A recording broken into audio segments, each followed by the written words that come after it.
To answer the question of whether language is fundamental to identity, we first need to establish what exactly identity is.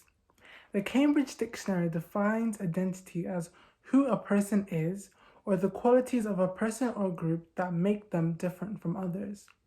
In other words, our identity is what makes us who we are. So, what exactly does that?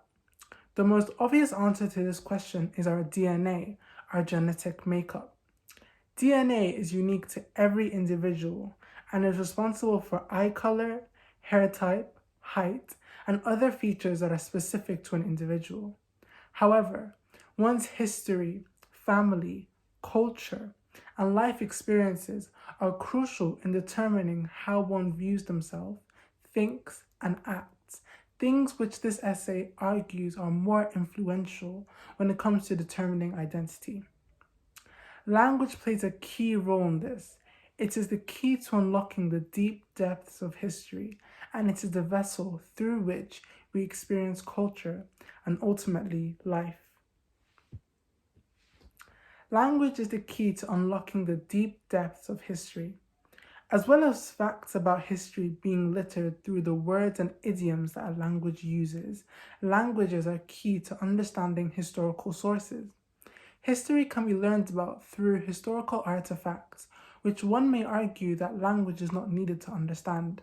However, to truly understand the events that happened in history by appreciating how the people felt during those times, language is needed to understand the poems, letters, and pieces of literature that people wrote.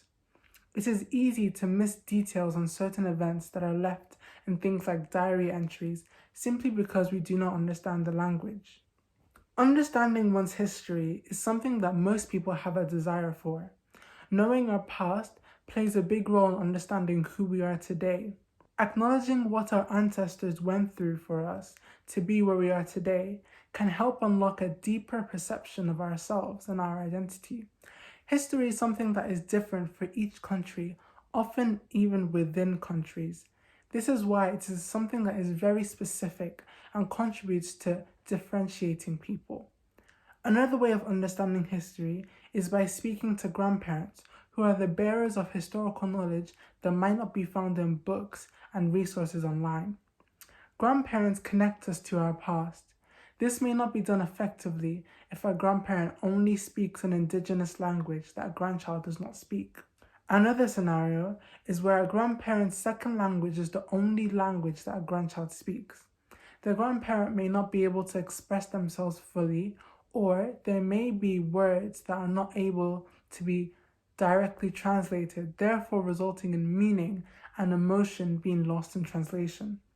An example of this is the Japanese word wabi-sabi, which means finding beauty in imperfections. There is no English equivalent for this word, which is an example of a concept or feeling that is not able to be fully expressed in another language. This can impact how the history is passed on to the grandchild, as nuances and subtleties are missed, which may not seem like an issue when looked at in isolation, but can possibly build up, influencing the grandchild's perception of their history. One could argue that learning about a country's history is enough to provide a sense of identity, therefore eliminating the need for indigenous minor languages.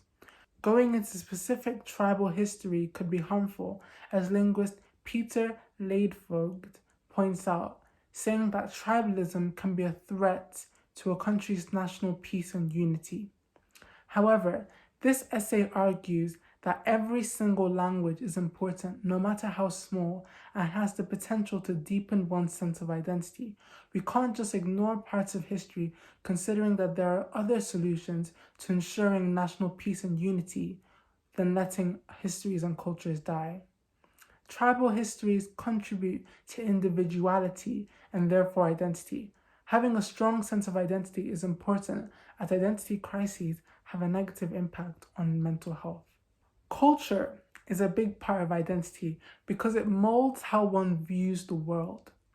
Different cultures have different practices, myths, and legends that shape how a person behaves and thinks. Language is the vessel for that. It is the medium through which myths and legends are told and songs are sung. Language is how one interacts with their culture. For example, by reading a recipe book with names for certain ingredients only existing in that language. American anthropologist Alfred L. Kreber said that culture started when speech was available, and from that beginning, the enrichment of either one led the other to develop further. This means that culture is a result of human interaction, which is done through language, therefore implying that without language, there would be no culture. If that is the case, then how can someone expect to truly understand a culture without knowing the language? Culture encompasses the behavior and beliefs of a community. Through understanding one's culture, one will determine their life philosophy and their beliefs, which has a big influence on what makes them who they are. Without language, one would have no culture, and without culture, one would have no identity. A counter-argument to this statement arises by looking at genetics. The argument is that genes contribute most to identity. As well as influencing how we look, genes can also influence our behavior and our risk of developing certain mental illnesses, which can influence how we perceive the world. Behavioral genetics is the field of study that examines the role of genetics in animal and human behavior. However, if genetics were enough to establish an understanding of identity, then identity crises would not exist. Nevertheless, millions of people across the world suffer from identity crises, which shows that our genes and DNA do not automatically lead to a sense of identity, and external factors are needed to complete that. It is by having a firm understanding of one's history and culture that will make one establish their view on the world and realize their identity. All of these things come back to language.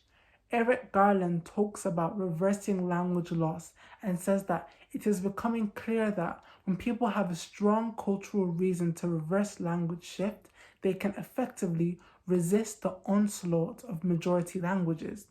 People fight hard to keep their languages and cultures alive, like the Quebecois and the Irish, which shows the importance of languages on culture. They add value to our being, our sense of self, and hence our identity. James Crawford said that when a language dies, one of the four big things that the world loses is cultural identity and cultural diversity.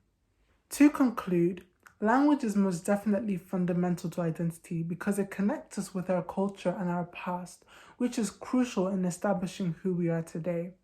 Without language, we are not able to truly understand history, as there is so much more to discover through pieces of literature. Translations may be enough to allow us to understand what's going on, but emotion and nuances are often overlooked, preventing a deeper understanding. Culture involves social behavior and beliefs, meaning that if one is in touch with their culture, they can develop their outlook on the world, which in turn adds to their identity. Identity crises are a common problem of our world, highlighting the fact that DNA and genes are not enough to understand identity. There are other factors that are fundamental to that understanding. Language is by no doubt one of them.